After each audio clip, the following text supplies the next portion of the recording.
Hey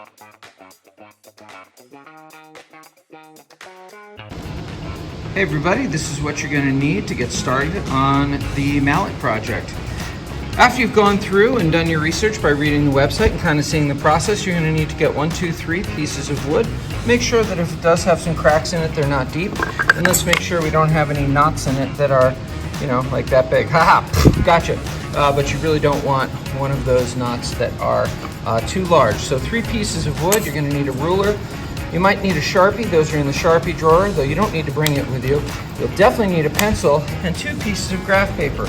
A word about graph paper: not all graph paper is created equally. This graph paper has, yes, the little grids on it, but this graph paper right here, as you can see at the bottom, is metric ruled graph paper.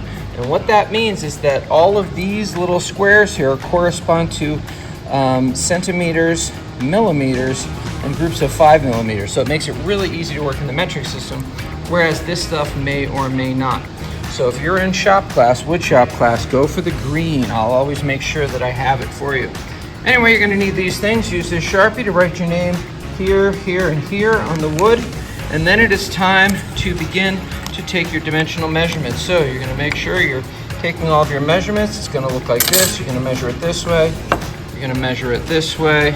You're gonna measure it this way, that way. So the X, Y, and Z measurements, you're gonna take all that, and then you're gonna transfer those measurements over to the design, which you find on the link on the PDF document for the Mallet project. And where the numbers differ, for example, it's gonna tell you need 350 millimeters in length for the handle. I don't think we have 350. I think these are more like 280. So you're going to need to use those actual dimensions in creating your orthographic projection drawing. Now for that orthographic projection drawing, quick time over here, I'm going to need, oh look at this, we have a prop. I'm going to need a couple views.